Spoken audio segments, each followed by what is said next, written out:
ஜூலை மாதம் 27ஆம் தேதி திங்கட்கிழமை இலங்கையில் பதிவான முக்கியமான செய்திகளை நாங்கள் தற்போது பார்ப்போம். மிக முக்கியமான செய்தியாக அமைந்த விடயம்தான் இலங்கையில் நீதிபதிகளின் ஓய்வு பெறும் வயதை அதிகரிப்பதற்கு அமைச்சரவை அனுமதி வழங்கியிருக்கின்றது. அனைத்து நீதிமன்றங்களதும் நீதிபதிகளின் ஓய்வு பெறும் வயதை அதிகரிப்பதற்கான அனுமதியாக இந்த அமைச்சரவை அனுமதி வழங்கப்பட்டிருக்கின்றது. இதிலே மிக முக்கியமாக நாங்கள் பார்க்க வேண்டிய விடயம் என்னவென்றால், குறிப்பாக உயர்நீதிமன்றம் அதேபோன்று மேன்முறையீட்டு நீதிமன்றம், அதாவது சுப்ரீம் கோர்ட், அதேபோன்று கோர்ட் ஆஃப் அப்பீல் ஆகியவற்றின் நீதியரசர்களின் ஓய்வு பெறும் வயதை அதிகரிக்க வேண்டுமாக இருந்தால் கட்டாயமாக அரசியலமைப்பு திருத்தம் ஒன்றுக்கு செல்ல வேண்டும். ஆகவே நாட்டிலே அரசியலமைப்பொன்றை திருத்தத்தை மேற்கொள்வதற்கான விடயங்களும் இதன்போது இடம்பெற வேண்டும். அந்த விடயங்கள் சம்பந்தப்பட்ட விடயங்களும் தற்போது இடம்பெற்றுக் கொண்டிருக்கின்றன. அதே போன்று மாவட்ட நீதிமன்றம், நீதவான் நீதிமன்றங்களின் நீதிபதிகள் ஓய்வு பெறுகின்ற வயதை அதிகரிக்க வேண்டுமாக இருந்தால் அது சார்ந்த விடயங்களுக்கு பாராளுமன்றத்திலே அனுமதி வழங்க வேண்டும். 3/2 பெரும்பான்மை சில வேளை அதற்கு தேவைப்படுகின்றது. ஆனால் உயர்நீதிமன்றம் மற்றும் கோர்ட் ஆஃப் அப்பீல் ஆகியவற்றின் நீதியரசர்களினுடைய ஓய்வு பெறும் வயதை அதிகரிப்பதற்கு ஒரு அரசியலமைப்பு திருத்தத்துக்கு செல்ல வேண்டி ஏற்படுவதனால் நாட்டிலே 22வது அரசியலமைப்பு திருத்தம் மேற்கொள்ளப்பட வேண்டும். இலங்கையில் இதுவரை 21 தடவைகள் அரசியலமைப்பு திருத்தம் மேற்கொள்ளப்பட்டிருக்கின்றது. அதன் பின்னர் தற்போது மேற்கொள்கின்ற இந்த அரசியலமைப்பு திருத்தம் 22வது அரசியலமைப்பு திருத்தமாக அமையப் போகின்றது. அமைச்சரவையிலே இதற்கான அனுமதி தற்போது வழங்கப்பட்டிருக்கின்றது. அதன் பின்னர் அடுத்த கட்ட நகர்வுகளுக்காக இந்த சட்டமூலம் செல்லும். அதன் பின்னர் பாராளுமன்றத்திலே சட்டமூலம் சமர்ப்பிக்கப்பட்டு பாராளுமன்றத்திலே 3/2 பெரும்பான்மை அதிகாரத்துடன் இது நிறைவேற்றப்பட வேண்டும் என்றுதான் தற்போது தெரிவிக்கப்படுகின்றது. சிலருடைய கருத்து இதற்கு ஒரு மக்கள் கருத்து கணிப்புக்கு செல்ல வேண்டும் என்று கூறுகின்றார்கள். ஆனால் பெரும்பாலான கருத்தாக அமைகின்றது மக்கள் கருத்து கணிப்புக்கு செல்ல வேண்டிய அவசியம் இல்லை என்ற விடயம்தான் தெரிவிக்கப்படுகின்றது. இந்த விடயத்தை நாங்கள் பார்க்கின்ற பொழுது இலங்கையிலே 1972ஆம் ஆண்டு அரசியலமைப்பு, அதன் பின்னர் 77, 78ஆம் ஆண்டு நிறைவேற்று அதிகாரம் கொண்ட ஜனாதிபதி முறைமை, இந்த அனைத்து அரசியலமைப்பு திருத்தங்களுக்கும் பிறகுதான் தற்போது இருக்கின்ற இந்த அரசியலமைப்பு திருத்தத்திலே 21 தடவைகள் திருத்தம் மேற்கொள்ளப்பட்டு தற்போது 22வது தடவையாக திருத்தம் மேற்கொள்ளப்படுகின்றது. இது பெரும்பாலும் இந்த அரசியலமைப்பிலே மேற்கொள்கின்ற கடைசி திருத்தமாக அமையும் என்றுதான் பலரும் கூறுகின்றார்கள். என்றால் இந்த அரசாங்கம் ஆட்சிக்கு வருகின்ற பொழுது வழங்கிய மிக முக்கியமான வாக்குறுதியாக அமைந்தது புதிய அரசியலமைப்பு ஒன்றை கொண்டு வருவதாக அரசாங்கம் வாக்குறுதி அளித்திருந்தது. ஆகவே புதிய அரசியலமைப்பு ஒன்றை கொண்டு வருவதாக இருந்தால் இது மேற்கொள்கின்ற இந்த திருத்தம் இந்த அரசியலமைப்பு மேற்கொள்கின்ற கடைசி திருத்தமாக அமைய போகின்றது. அதே போன்று இல்லாவிட்டால் இன்னும் ஒரு திருத்தம் மேற்கொள்வதாக இருந்தால் அது ஒட்டுமொத்தமான ஒரு திருத்தமாக அமைய வேண்டும். அரசியலமைப்பிலே மிக முக்கியமான பல விடயங்களிலே மாற்றம் மேற்கொள்ளப்பட்ட ஒரு பாரிய திருத்தங்களை மேற்கொண்ட ஒரு திருத்தமாகத்தான் அது அமைய வேண்டும். இல்லாவிட்டால் ஒரு புதிய அரசியலமைப்புக்குத்தான் செல்வதற்கான முயற்சிகள் மேற்கொள்ளப்படுவதாக அரசியல் வட்டாரங்களில் இருந்து கிடைக்கின்ற தகவல்கள் தெரிவிக்கின்றன. உங்களுக்கு தெரியும், இந்த அரசியலமைப்பு திருத்தம் சம்பந்தமாக நாங்கள் பேசுகின்ற பொழுது எதற்காக தற்போது இந்த நீதிபதிகளினுடைய அல்லது நீதியரசர்களுடைய ஓய்வு பெறும் வயதை அதிகரிப்பது தொடர்பிலான இந்த விடயத்துக்கு பல்வேறு தரப்பினரும் எதிர்ப்பு தெரிவிக்கின்றார்கள். குறிப்பாக இலங்கை சட்டத்தரணிகள் சங்கம் அதற்கு எதிர்ப்பு தெரிவிக்கின்றது. சட்டத்தரணிகள் எதிர்ப்பு தெரிவிக்கின்றார்கள். அதே போன்று எதிர்க்கட்சியின் பாராளுமன்ற உறுப்பினர்கள் எதிர்க்கட்சிகள் எதிர்ப்பு தெரிவிக்கின்றன. இந்த விடயத்தை நாங்கள் பார்க்கின்ற பொழுது எதிர்க்கட்சிகளினுடைய விடயத்தை நாங்கள் ஒரு புறம் வைத்து விடுவோம். ஏனென்றால் அவர்கள் கூறுகின்ற விடயம் என்னவென்றால் அரசாங்கம் நீதிமன்றத்திலே தலையிடுகின்றது என்ற விடயத்தை அடிப்படையாக வைத்து இந்த திருத்தத்தை மேற்கொள்வதாக எதிர்க்கட்சி குற்றம் சுமத்துகின்றது. ஆனால் சட்டத்தரணிகள் சங்கத்தினுடைய விடயத்திலிருந்து நாங்கள் பார்க்கின்ற பொழுது அல்லது சட்டத்தரணிகளுடைய கருத்துக்களை நாங்கள் பார்க்கின்ற பொழுது அவர்கள் இதற்கு எதிர்ப்பு தெரிவிக்கின்றார்கள். அதே போன்று நீதிபதிகள் மத்தியிலும் இதற்கு எதிர்ப்புகள் இருப்பதாக சில தகவல்கள் தெரிவிக்கின்றன. ஆகவே இந்த விடயம் சம்பந்தமாக எவ்வாறு நாங்கள் அணுக வேண்டுமாக இருந்தால் எதற்கு இவர்கள் எதிர்ப்பு தெரிவிக்கின்ற விடயம்தான் மிக முக்கியமான விடயமாக அமையப்போகின்றது. ஏனென்றால் எங்களுக்கு தெரியும், இந்த நீதிபதிகளினுடைய ஓய்வு பெறும் வயது சம்பந்தமாக பேசுகின்ற பொழுது உயர் நீதிமன்றத்திலே ஒரு நீதியரசராக கடமையாற்றுகின்றவர் அல்லது கோர்ட் ஆஃப் அப்பீலிலே நீதியரசராக கடமையாற்றுகின்றவர்கள் ஒரு குறிப்பிட்ட காலத்துக்கு அவர்கள் அந்த பதவியில் இருப்பார்கள். அது ஒரு கோட்டா, அதாவது ஒரு குறிப்பிட்ட ஒரு வெற்றிடங்கள் தான் அதற்கு இருக்கும். அதாவது இந்த நீதியரசர்களுடைய எண்ணிக்கை இவ்வளவு, அந்த எண்ணிக்கை இவ்வளவு என்றுதான் இருக்கும்.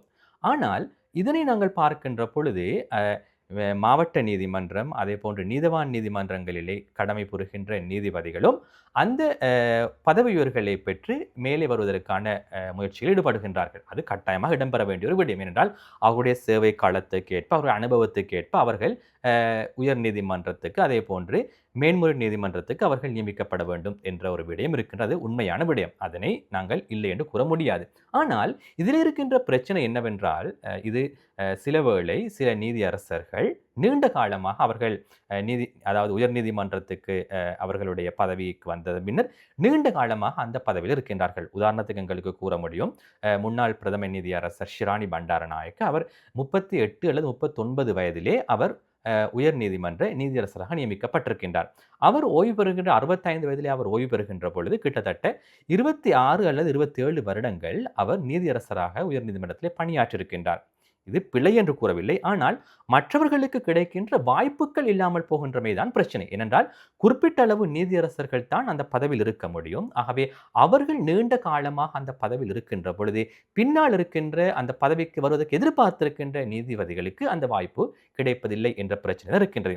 இது இவ்வாறு இருக்கின்ற பொழுதுதான் இந்த வயதை மீண்டும் 2 வருடங்கள் அதிகரிக்கின்ற பொழுது தங்களுக்காக இருக்கின்ற வாய்ப்புகள் இன்னும் இல்லாமல் போகும் என்ற ஒரு அச்சம் தான் தற்பொழுது சட்டத்துறையிலே ஏற்பட்டிருக்கின்றது. அதனைத்தான் சட்டத்தரணிகள் சுட்டி காட்டுகின்றார்கள், அதற்கு வாய்ப்பு வழங்க முடியாதென்று. ஏனென்றால் சில நீதியரசர்கள் அவர்களுடைய கடமைக்கு வந்து சில வேளை 1 மாதம் 2 மாதங்களில் அவர்கள் ஓய்வு பெற வேண்டிய நிலைமை ஏற்படுகின்றது, அவருடைய வயதுகளை அடிப்படையாக வைத்து.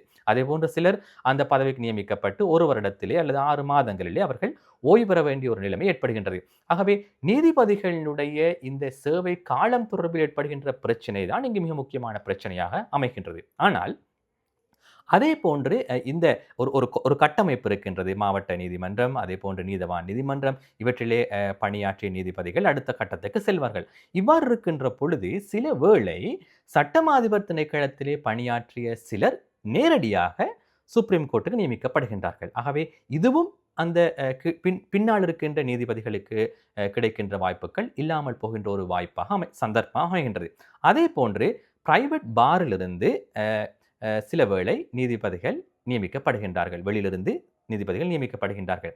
ஆகவே இவ்வாறு நியமிக்கப்படுகின்ற பொழுதும் அந்த மாவட்ட நீதிமன்றம், நீதவான் நீதிமன்றங்களில் பணியாற்றுகின்ற நீதிபதிகளுக்கான வாய்ப்புகள் குறைகின்றது, இழக்கப்படுகின்றது தான் ஒரு மிக முக்கியமான ஒரு பிரச்சனையாக அமைந்திருக்கின்ற. இதனை சுட்டிக்காட்டி தான் தற்போது சட்டத்தரணிகளும் இதற்கு எதிர்ப்பு தெரிவிக்கின்றார்கள். ஆனால் தற்போது இந்த விடயங்கள் சம்பந்தமாக சில சட்ட வல்லுநர்கள் கூறுகின்றார்கள், வெறுமனே உயர் நீதிமன்றம், சுப்ரீம் கோர்ட், அதே போன்று கோர்ட் ஆஃப் அப்பீலுடைய நீதிபதிகள், நீதியரசர்களுடைய வயதை ஓய்வு பெறும் வயதை அதிகரிப்பது மாத்திரமன்றி அனைத்து நீதிமன்றங்களதும் நீதிபதிகளினுடைய வயதை அதிகரிப்பதற்கு எடுக்கின்ற தீர்மானம் ஓரளவு பரவாயில்லை என்ற விடயத்தினைத்தான் கூறுகின்றன. என்றால் அதன் பொழுது ஏனைய நீதிமன்றங்களில் நான் குறிப்பிட்டதை போன்று மாவட்ட நீதிமன்றம், நீதவான் நீதிமன்றங்களில் பணியாற்றுகின்ற நீதிபதிகளுக்கும் இன்னும் 2 வருடங்கள் பணியாற்றுவதற்கான வாய்ப்புகள் கிடைக்கின்றது என்ற அடிப்படையில் இவ்வாறு அனைத்து நீதிமன்றங்களுக்கும் செய்வதனால் பிரச்சனைகள்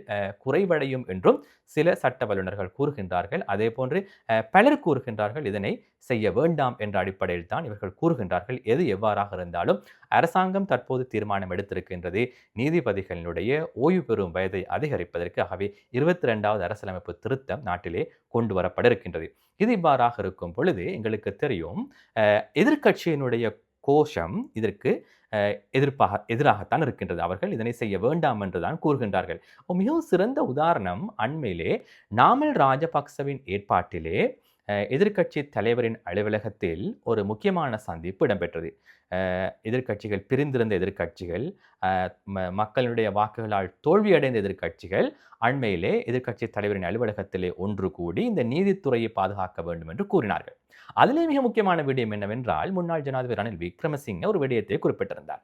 நாங்கள் இன்று இந்த இடத்திலே ஒன்று கூடியிருக்கின்றோம், அதே போன்று எதிர்வரும் திங்கட்கிழமை தேரர்கள் ஒன்று கூட இருக்கின்றார்கள் என்று குறிப்பிட்டிருந்தார். அது இன்று நடைபெற்றிருக்கின்றது. இன்று கொழும்பிலே தேரர்கள் ஒன்றிணைந்து ஒரு மாநாட்டை நடத்தியிருக்கின்றார்கள். அதிலே மிக முக்கியமான விடயம் என்னவென்றால், ஞானசார தேரரும் கலந்து கொண்டிருக்கின்றார். அவரும் நீதித்துறையை பாதுகாக்க வேண்டும் என்று கூறுகின்றார்.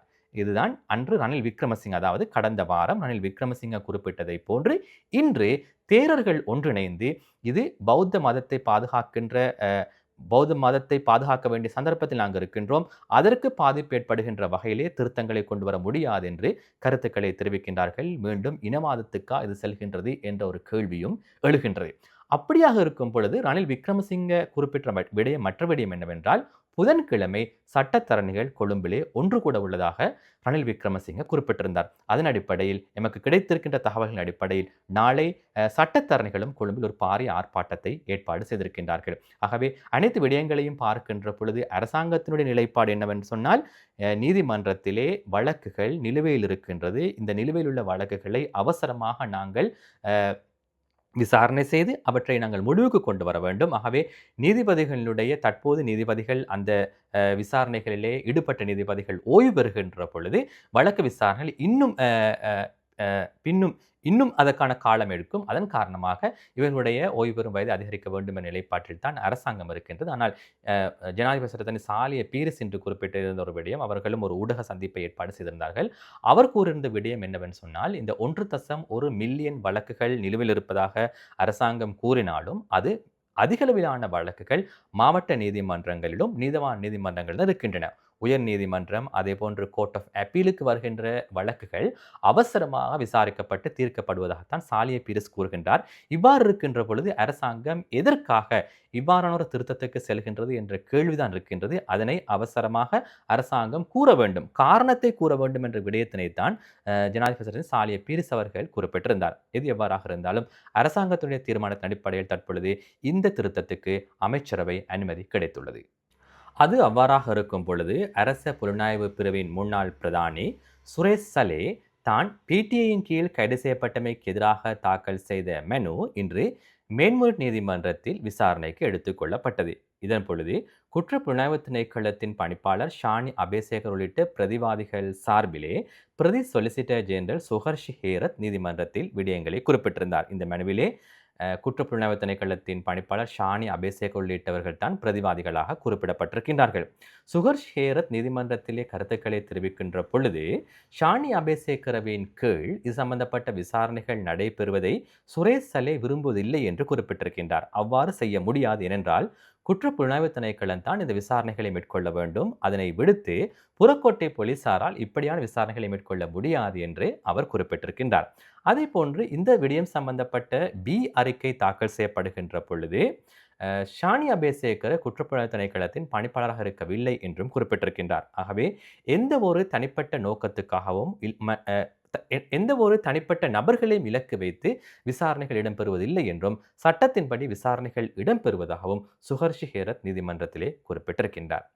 அதே போன்று மிக முக்கியமான மற்றொரு செய்தியாக அமைகின்ற விடயம் දෙවිනුවර පෙරහරා சம்பந்தப்பட்ட விடயம். දෙවිනුවර உப்பளத்தென்னு ஸ்ரீ விஷ்ணு தேவாலய பெரஹரா சம்பந்தப்பட்ட சர்ச்சை தொடர்ந்து சில நாட்களாக நீடிக்கின்றது.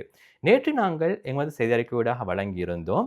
இந்த பெரஹராவிலே காவடி ஆடுவது சம்பந்தப்பட்ட விடயத்திலே காவடி நடன குழுக்களுக்கு சந்தர்ப்பம் வழங்குவதில்லை, காவடி நடனம் இல்லை என்று தீர்மானம் எடுக்கப்பட்டதாக குறிப்பிடப்பட்டது. அது எப்படி என்று சொன்னால், போலீஸ் மா அதிபர் மாத்தறை மாவட்ட செயலருக்கு அறிவித்திருந்தார் இந்த முறை காவடி தேவையில்லை என்று. ஆனால் இன்று இந்த தீர்மானம் மாற்றப்பட்டிருக்கின்றது. அது எப்படி என்றால், பொதுமக்கள் பாதுகாப்பு அமைச்சர் ஆனந்த விஜயபால இன்று மாத்தறை மாவட்ட செயலகத்துக்கு சென்றிருக்கின்றார். அந்த கலந்துரையாடலில் போலீஸ் மா அதிபர், அதே போன்று மிக முக்கியமான பாதுகாப்பு உத்தியோகத்தர்கள் உள்ளிட்ட அதே போன்று இந்த தெவிநூர பெரஹரா சம்பந்தப்பட்ட விடயத்திலே அங்கிருக்கின்ற முக்கியமான உறுப்பினர்கள் உள்ளிட்டவர்கள் இங்கு கலந்து கொண்டிருந்தார்கள். இதன்போது எடுக்கப்பட்ட தீர்மானம் தான் இந்த சர்ச்சையை ஏற்படுத்தியிருக்கின்ற இந்த காவடி நடன குழுக்களில் நீக்கியவர்களையும் இதிலே இணைத்துக் கொள்ளுங்கள், யாரையும் நீக்க வேண்டாம், இதற்கு சம்பந்தப்பட்ட அனைத்து குழுக்களையும் இணைத்துக் கொள்ளுமாறு தான் தற்பொழுது ஆலோசனை வழங்கப்பட்டிருக்கின்றது. அதன் அடிப்படையில் நாளை தெவிநூர பெரஹரா நடைபெறவிருக்கின்றது, காவடி நடனமும் இடம்பெறவிருக்கின்றது. ஆனால் அரசு புலனாய்வு தகவல்களின் படி இந்த இதன்போது சில தாக்குதல்கள் மேற்கொள்ளப்படலாம், பிரச்சனைகள் கலவரங்கள் ஏற்படலாம் என்ற விடயம்தான் நேற்று தெரிவிக்கப்பட்டது. ஆகவே பொதுமக்கள் பாதுகாப்பு அமைச்சர் இன்று ஊடக சந்திப்பிலே தெளிவாக கூறுகின்றார். இது சம்பந்தப்பட்ட விடயத்திலே பாதுகாப்பு தரப்பினர் மிகவும் கவனமாக இருப்பதாக குறிப்பிட்டிருக்கின்றார். நாளைய பெரஹராவுக்கு பாதுகாப்பு பலப்படுத்தப்பட்டிருப்பதாக குறிப்பிட்டிருக்கின்றார்.